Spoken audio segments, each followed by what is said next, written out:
Donc nous allons rappeler cette petite question à la relève. Qu'est-ce que vous faites pour avoir les nouveaux médicaments pour Lise, pour Amandine et tous les autres? Lise, ma petite chérie Lise, parce qu'en fait on est très proches finalement, on est loin géographiquement, mais on a des choses en commun, en fait, tous les deux, tous les trois, tous les quatre avec Audrey, tous les cinq avec Odile. En gros, dans la période, on a lancé toujours des programmes scientifiques, toujours nouveaux, parce que, comme le disaient nos brillants prédécesseurs, auxquels vraiment je tiens à adresser des chaleureux remerciements de vie, tout simplement. Et donc nos appels à projets, ils sont en priorité vers toi et vers tous ceux qui attendent des traitements. C'est aussi vers toi, Amandine, tout simplement, parce que même si tu as le Kaftrio, je sais qu'il n'est pas nécessairement efficace au point, et c'est quelque chose qui est difficile toujours de vivre dessus. Et avec Pierre, notamment au démarrage, on a eu la très belle idée, en tout cas, de faire le programme d'ITCAP qui s'oriente justement en priorité vers vous et vers les patients. Alors, en plus de notre programme français qui avance très bien, pour être allé voir le docteur Lejeune, que tu connais, Lise d'ailleurs, Fabrice, pour être allé voir Pascal Fanen dessus, ils sont au maximum de ce qu'ils peuvent faire et ils y mettent un enthousiasme extraordinaire. Et ce programme-là, il existe, mais partout sur la planète, d'autres chercheurs, d'autres médecins ont des programmes, on communique aussi entre nous, hein, on n'est pas isolés. Et on voit bien que là, il y a une accélération qui fait, et on espère très très vite, le plus vite possible. Mais le temps est venu, moi, de passer la parole à Audrey, parce qu'Audrey, elle a sans doute encore la suite de l'histoire. Merci David.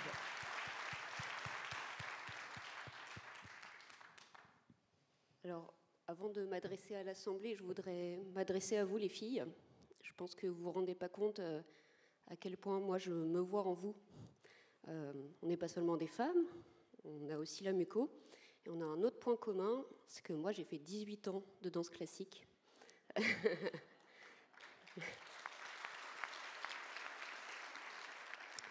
et moi aussi j'ai grandi sans modulateur à l'époque. J'ai commencé les modulateurs, j'avais que 27 ans. Mais mon vrai conseil, c'est profiter de la vie. Et nous, c'est notre travail de chercher des nouveaux traitements.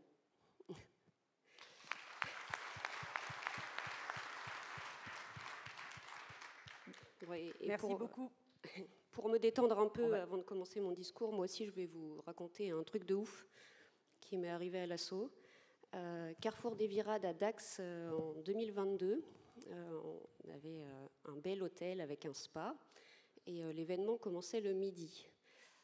Donc, avec quelques copines muco qui sont dans la salle et qui se souviendront, on a décidé d'aller passer la matinée au spa, tranquille, David rigole déjà, pour se détendre. Et c'est vrai, on est sorti un peu tard du spa. J'essaye de re-rentrer dans ma chambre pour me changer, et là, la clé ne marche plus. Et donc, je me retrouve coincée en peignoir et en maillot de bain dans l'hôtel. Devoir aller à la réception avec tous les gens qui commençaient à arriver pour l'inscription, coincés en peignoir et en maillot de bain, et la réception qui n'arrivait pas à réinitialiser ma clé, qui me dit revenez dans 20 minutes. Sauf que en fait, les inscriptions commençaient, les gens commençaient à s'installer à table pour manger, et j'ai bien cru que j'allais devoir aller manger en peignoir avec vous. Il y a eu des photos qui ont été prises, si un jour vous voulez les voir. Mais voilà.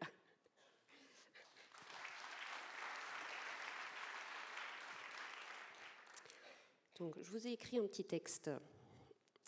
Chers amis, c'est avec une émotion profonde que je m'adresse à vous aujourd'hui, en tant que nouvelle présidente de notre association.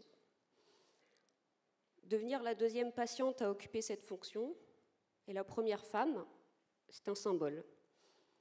Mais au-delà du symbole, c'est une responsabilité que j'endosse avec humilité et détermination. Diagnostiquée à la naissance en 1989, vaincre la mucoviscidose a toujours fait partie de ma vie. J'accompagnais mes grands-parents au virage de Chevilly. Et devenue adulte, j'ai intégré d'abord le conseil des patients, puis différents groupes de travail pour la recherche. Ayant vécu dans 4 pays européens différents pendant mes études, il m'avait paru naturel d'intégrer le conseil d'administration de CF Europe durant 5 ans et d'y apporter un point de vue français. Nous connaissons tous ici les forces et l'histoire de vaincre la mucoviscidose. Ce que nous avons bâti ensemble depuis des décennies est une aventure collective remarquable. Mais aujourd'hui, il est temps de regarder vers l'avenir, pas avec nostalgie, mais avec ambition et détermination. Ce que je veux partager avec vous aujourd'hui, c'est une vision, un cap, car pour continuer à avancer, il nous faut plus que du courage, il nous faut une stratégie. Ma vision pour notre association repose sur 3 piliers. Ma première priorité est de soutenir la recherche de manière stratégique et ciblée. C'est un sujet qui me tient particulièrement à cœur, vous vous en doutez. J'ai fait de la recherche scientifique mon métier, et c'est donc sans doute là que se trouve l'une de mes plus grandes forces pour ce rôle. Je connais la maladie dans ma chair, et je connais le langage de la recherche, des protocoles, des données, des perspectives de développement. Oui, les avancées thérapeutiques ont changé la donne pour une partie d'entre nous, mais ce n'est pas fini. Il reste encore trop de patients sans traitement efficace. Il y a des effets secondaires, des résistances, des échecs, des réputés non éligibles. Nous devons investir dans une recherche qui va au-delà du traitement symptomatique et viser une vraie guérison. Cela signifie soutenir la recherche fondamentale, comme nous le faisons déjà, accompagner les essais cliniques, mais aussi créer des ponts plus solides entre les chercheurs, les cliniciens et les patients. La mucoviscidose, c'est une maladie complexe. Elle ne se résoudra pas par une molécule miracle, mais par un écosystème de solutions. Des thérapies géniques et ARN sont en essai clinique, des nouveaux modulateurs et des nouveaux antibactériens arrivent sur le marché. Soyez rassurés, la recherche en mucoviscidose est vivante. Les projets d'ITCAP nous ont permis d'être plus stratégiques dans nos choix de financement et nous devons continuer à encourager les projets à fort potentiel. Il nous faut préparer dès aujourd'hui les thérapies de demain, celles qui guériront véritablement. En tant qu'association, nous avons un rôle moteur à jouer dans cette dynamique. Financer la recherche, c'est refuser la résignation et c'est porter la promesse de l'espoir. Ma deuxième priorité, c'est repenser le modèle de soins à l'heure des modulateurs. Les centres de soins sont le cœur du parcours des patients. Et aujourd'hui, l'organisation des centres de soins dans la mucoviscidose repose sur un maillage de centres spécialisés qui font vraiment un travail remarquable. Mais nous le savons tous, la crise hospitalière aggrave la souffrance des équipes surchargées, les moyens sont souvent insuffisants et les disparités territoriales sont criantes. Nous devons porter une réforme ambitieuse de ce modèle, alors qu'une majorité des enfants vivant avec la mucoviscidose vont grandir avec les modulateurs.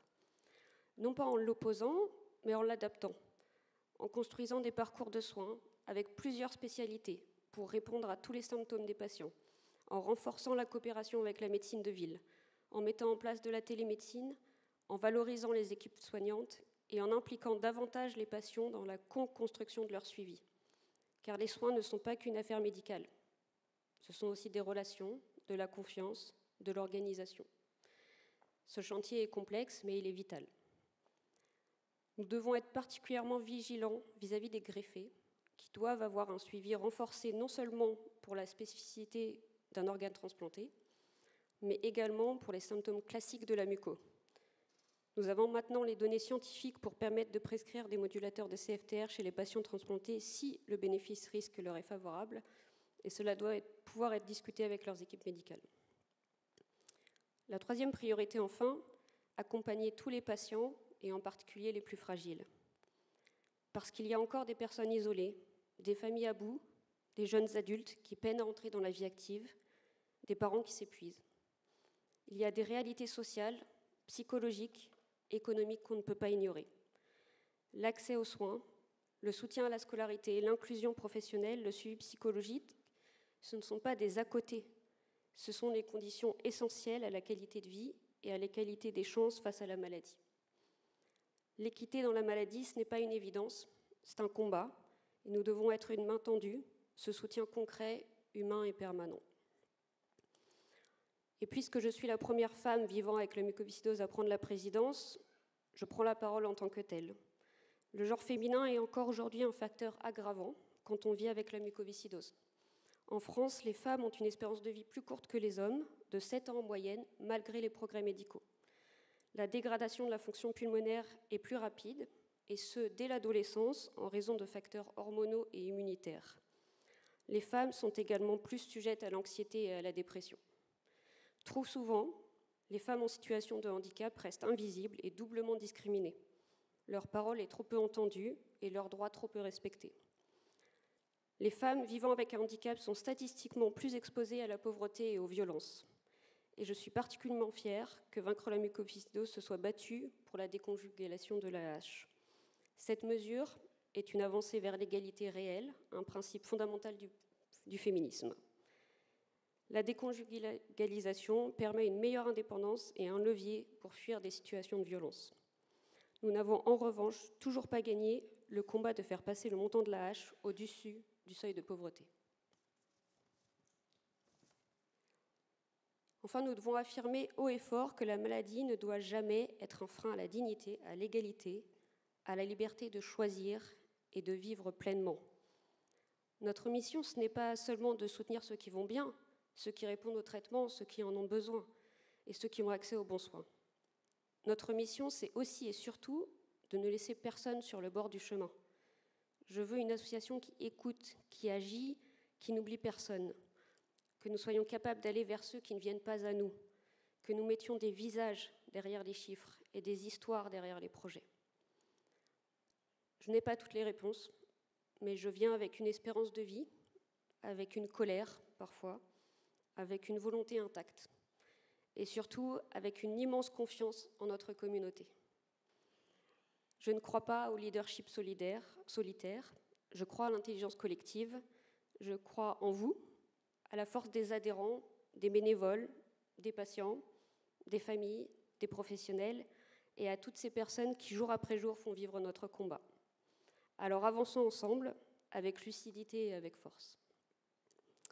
Avant de conclure, je voudrais vraiment remercier tous les salariés qui se sont occupés d'organiser cette belle journée pour nous, tous les bénévoles, tous nos partenaires. Je voudrais qu'on leur fasse un tonnerre d'applaudissements.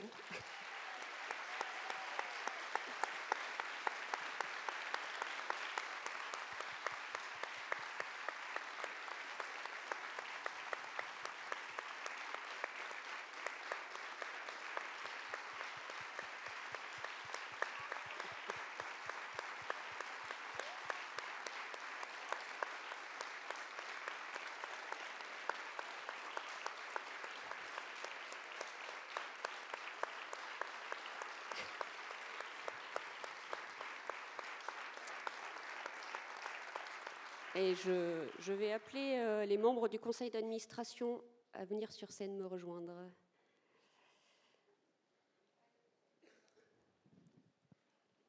Ah, ils sont dispersés un peu partout.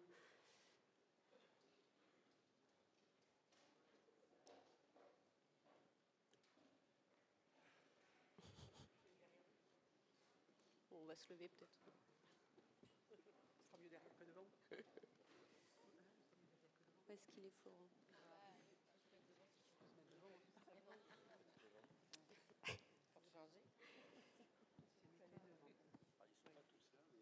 Oui. Donc, chers amis, je tiens à adresser vraiment mes plus sincères remerciements à notre conseil d'administration pour leur confiance et leur travail acharné. Et un remerciement particulier à Florent, qui a accepté d'être mon vice-président.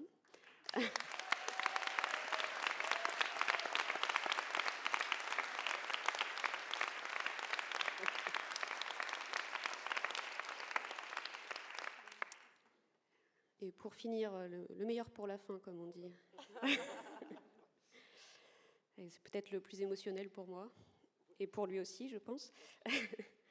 Je souhaite remercier notre premier patient président, mon prédécesseur, pour son engagement indéfectible, son dévouement et sa bienveillance.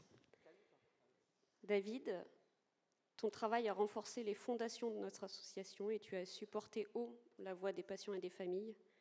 Et je te remercie sincèrement pour la transmission en douceur et en confiance. Et je t'invite à reprendre la parole pour recevoir les honneurs que tu mérites.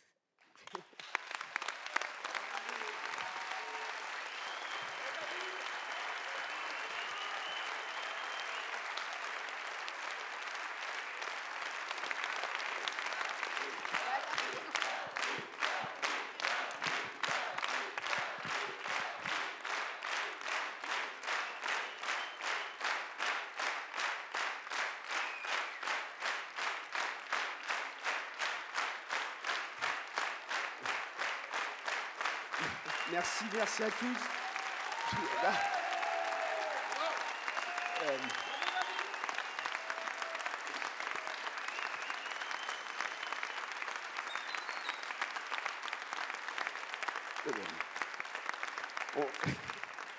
On est mal pour le discours, on est mal.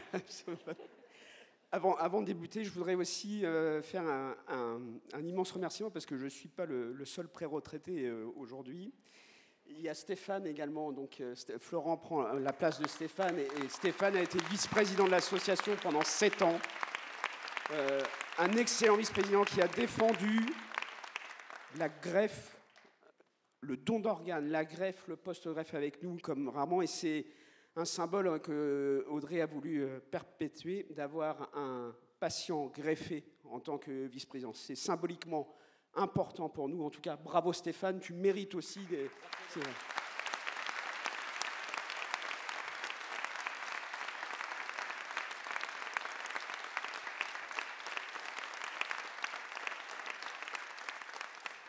Voilà, mon prochain programme, plage farniente et mojito. Voilà.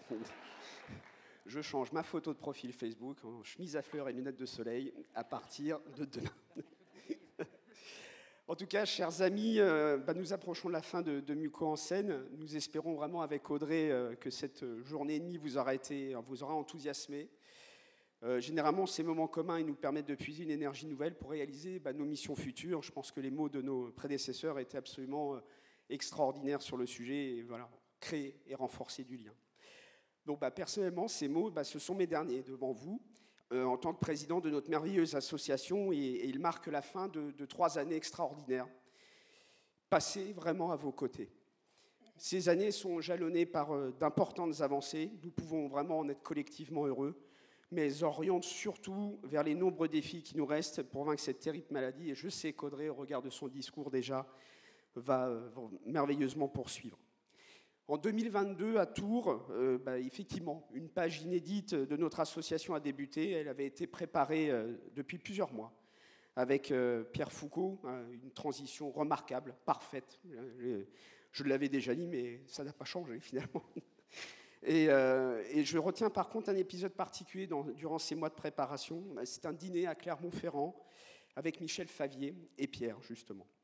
Cette réunion qui, dans le livre des 70 ans de l'association, sera appelée le repas des 3 F. Michel a été réellement le premier en fait, à qui on a annoncé cette volonté en fait, de voir un président patient à la présidence. Vous avez pu voir, en fait, pour ceux qui ne connaissaient pas Michel, à l'écran, qui il est. La tendresse et la gentillesse, ça transpire en fait, chez Michel. Et j'ai été marqué en fait, par son émotion, cette tendresse mêlée avec une forme finalement de fébrilité qui est due à l'émotion et puis très vite ses larmes de joie. En fait, c'est extrêmement troublant de voir l'un de nos aînés s'émouvoir tant on a l'image d'homme fort, parce que Michel, il en a fait des choses. Et surtout, il a bâti tout ça aussi dans une adversité très très rude. Je suis navré, Michel, je mets vraiment sa pudeur à mal, mais ces quelques minutes, si je n'avais pas déjà compris, alors m'ont fait vraiment comprendre l'enjeu qu'il y avait avec cette question. Alors oui, j'ai coutume de dire qu'un président patient, il est surtout un président. C'est vrai, ça ne change pas non plus. Mais la réalité, c'est qu'il y avait d'autres défis en parallèle quand même. Bien entendu, l'adéquation entre le temps familial, le temps associatif, le temps des soins et le temps professionnel. J'aime les défis, je m'en suis mis un sacré, mais visiblement, ça ne s'est pas trop mal passé. Mais une autre question a très vite émergé, en tout cas dans mon esprit, c'est est-ce qu'il va avoir la capacité physique d'assumer tout ça ?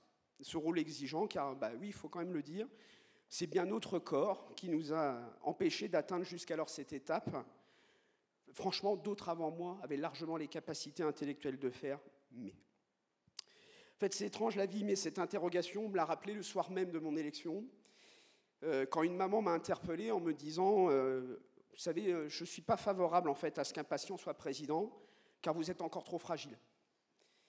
Alors cette affirmation, elle peut choquer, surtout peut-être aujourd'hui, mais en fait, elle est terriblement compréhensible. Le CAF-TRIO venait à peine d'arriver, on ne connaissait pas vraiment encore tous les effets dessus, mais ça dénote l'histoire de l'association. En fait, à contrario, cette phrase, elle m'a surmotivé. Je me souviens de ma réponse, c'était c'est maintenant à moi de vous prouver que vous avez tort, mais avec vraiment beaucoup d'affection. Certes, je suis un mélange savoureux entre la génétique bretonne et la génétique normande, vous voyez un peu le bâti, quoi. Au su à souhait, avec des perspectives de finir vieil ours. Quand je serai vieux, j'ai un modèle avant moi, je vois bien le truc.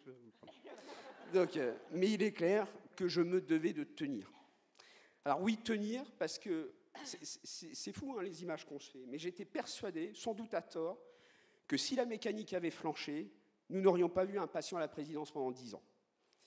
Et je vous passe ma première crise d'angoisse le soir à l'hôtel, sensation nouvelle pour moi, c'était vraiment la première, et le commentaire compatissant donc, de mon vieil ours de père, qui me dit « Ah, c'est ta première à 39 ans, t'es vraiment pas un grand stressé de la vie, toi. » Et donc voilà, donc le ton de cette présidence était donné.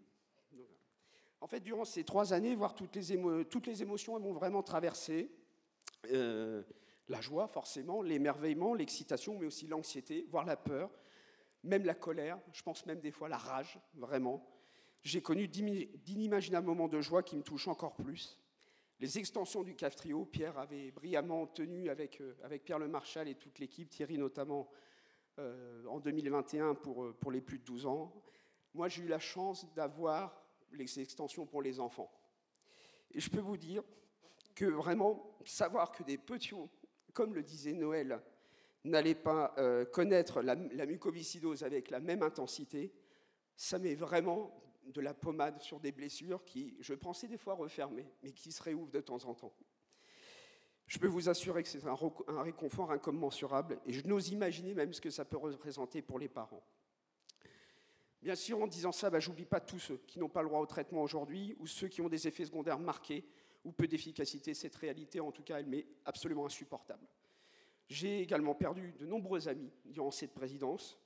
Pour l'un d'entre eux qui était greffé, son décès est survenu alors que j'étais avec ma fille au Danemark, à Billund, la ville des Legos.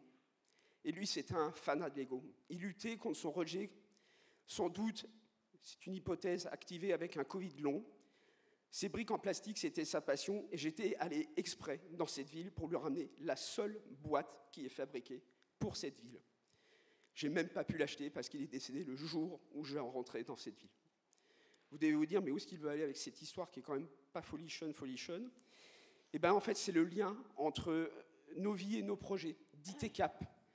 Par exemple, portent d'importants espoirs. Bien entendu, ceux comme pour Lise et Amandine, porteurs de mutations rares ou avec des effets modérés. Le projet CFTR, c'est vraiment de prendre le plus rapidement possible le train d'une vie meilleure. Mais pour nous tous, le train de la guérison aussi. Mais pour les greffés, le projet plutôt, c'est de veiller à vivre le mieux possible, le plus longtemps possible. Pour ceux qui ne le savent pas, plutôt intègre des milliers ou plutôt des millions de données, d'examens médicaux, de résultats de visite, etc. Il intègre également les données de ceux d'entre nous qui sont partis à cause du rejet chronique. Le fameux lien de cette histoire, le voilà. C'est que je le vois, en fait, mes amis, de manière éthérée dans ce projet. Et ils continuent de lutter avec nous par leurs données. Avoir été acteur de ces décisions, c'est via le conseil d'administration, et encore ce lundi, dans une réunion technique, procure une sensation de fierté extraordinaire dans les capacités de notre association. Mais ce sont les motrices quand même. Je voudrais quand même vous parler du souvenir le plus important de ces 3 ans, et c'est indéniablement le lien qui nous unit. C'est vous, en fait, mon plus beau souvenir. J'avais résolument pris la décision, je crois que ça s'est remarqué, de faire un mandat que je vais qualifier de tout terrain.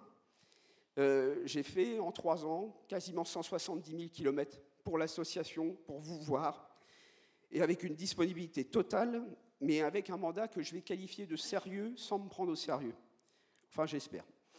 D'ailleurs, une citation des sœurs d'Hippie, de la virade de Montargis, le résume bien. En fait, le maire de Montargis leur avait dit il faut bien s'habiller pour le président de vaincre la muco. Et ils lui répondent oh, non, il sera en jean basket, t'inquiète pas, viens comme tu veux.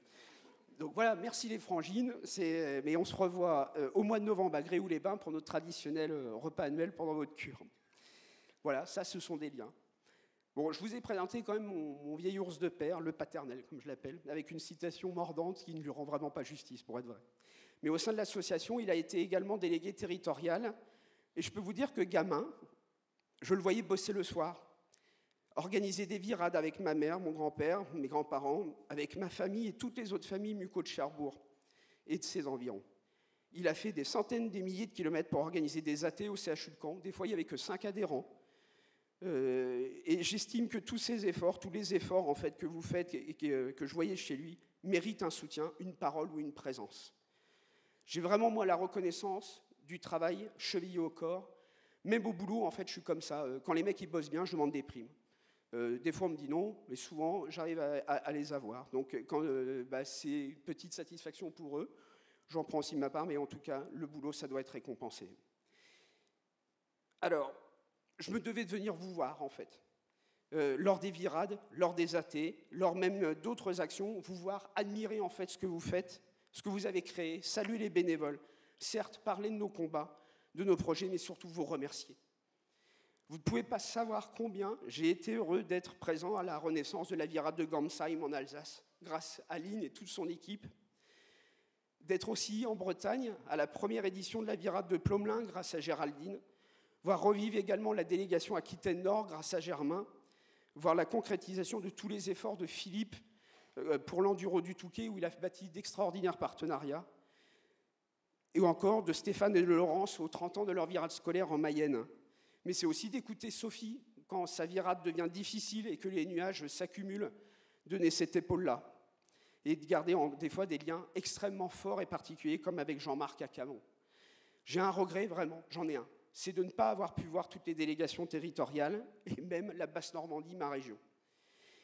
Ou encore la Corse, mais je ne le dis pas car les Corses, on ne sait jamais ce qui peut se passer, mais Pierrette n'est pas là, mais bon, en tout cas. En tout cas, Pierrette m'a demandé de venir, mais je ne pourrai pas, je serai en maintenance périodique majeure au mois de septembre. Je pourrais vous donner des centaines d'exemples de votre imagination, de votre capacité d'organisation, des résultats de votre motivation. Le tout en se rappelant qu'une virade, l'objectif c'est de l'organiser avec 0 €. Chose que vous avez toujours à l'esprit, même si je sais vraiment que c'est de plus en plus dur. Et en fait, voir votre passion, vos sourires lorsque vous me présentez ce que vous avez fait, c'était vraiment la plus belle des récompenses. Comme je l'ai mis sur les réseaux sociaux pour annoncer mon départ, j'espère vous avoir donné en tout cas autant d'énergie, vraiment autant d'énergie, vous m'en avez fourni. Vraiment, soyez fiers, oui, fiers de ce que vous faites. Et je pense qu'il y a autre chose, il faut vraiment être conscient de la qualité de l'équipe des salariés que nous avons au siège. Et notre duo de président-directeur général avec Thierry est également une belle réussite. Le package était complet, franchise, sérieux, coup de gueule et rigolade. Les très nombreuses réunions avec les différents pôles ont démontré l'expertise de chacun. Vraiment bravo à toutes et à tous. Je peux vous dire que de présenter des sujets dans des instances politiques ou dans des institutions quand les dossiers sont préparés comme ça, c'est extrêmement confort. Enfin, quelques mots à vous, mes chers compagnons. Diversité, c'est vraiment le mot qui va mieux. Pierre l'avait parfaitement défini. Être le chef d'orchestre de 6 brillants solistes, qu'est-ce que c'est facile.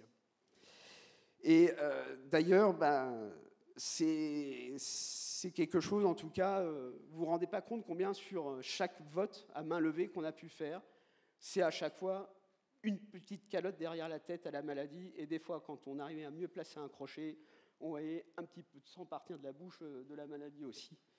Mais en tout cas, voilà. Merci également aux équipes médicales, avec vraiment les belles relations qu'on a pu avoir. Je peux vous assurer que ce n'est pas le cas pour toutes les pathologies. Bien entendu, nous nous apportons mutuellement, mais notre combat avance plus vite grâce à la qualité de nos échanges. Et dans notre malheur de patients, de familles, nous avons aussi la chance d'avoir une autre association d'envergure. Je parle bien entendu de l'association Grégory Le Marchal. Laurence et Pierre, qui étaient là hier, j'en ai profité pour les remercier. On peut toujours les remercier pour leur travail en commun. Je trouve qu'en 3 ans, mais nous avons considérablement renforcé nos liens entre leur disponibilité en totale confiance, les très importants soutiens financiers, comme ça a été dit hier, la volonté commune que nous avons de promouvoir le don d'organes ou le suivi post-greffe, ou également le choix synchronisé au mieux pour nos politiques sociales. Nous nous donnons vraiment la meilleure main possible dans cette lutte de poker, des fois, contre la muco. Et voilà, donc cette année de présidence, c'est aussi des amitiés, des écoutes attentives, des suggestions, des fois laisser des gens écouter mes délires quand j'étais sur la route. Mais merci à vous, Odile, Estelle, Audrey, Virginie, Chantal, Florent, Germain. Des fois, je roulais jusqu'à 3h du mat. Il y avait une vigie quand même qui était là. Odile et Florent, les insomniaques, me servaient. Et enfin, merci pour les remerciements et hommages. Mais je voudrais vraiment en porter un particulier. À mon épouse, qui est là aujourd'hui.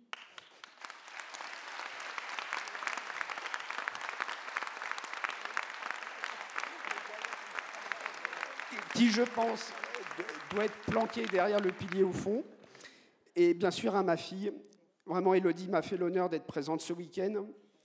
Élodie, la muco, elle l'a pas, mais qu'est-ce qu'elle l'a morflé. Donc, qu'est-ce qu'elle...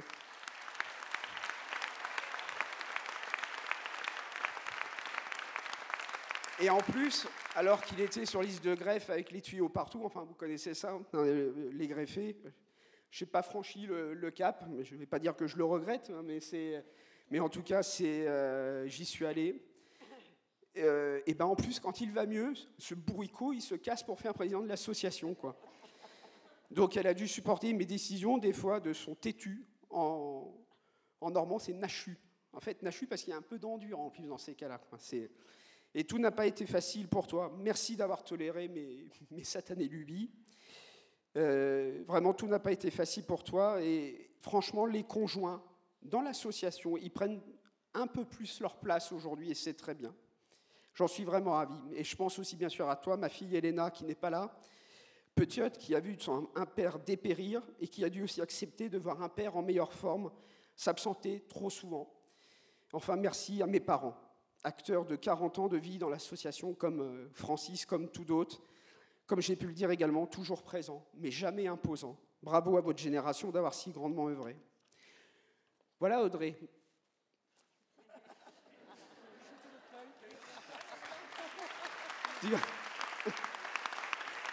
Tu vas avoir maintenant, dans les prochains jours, la chance de diriger avec le conseil d'administration une association incroyable.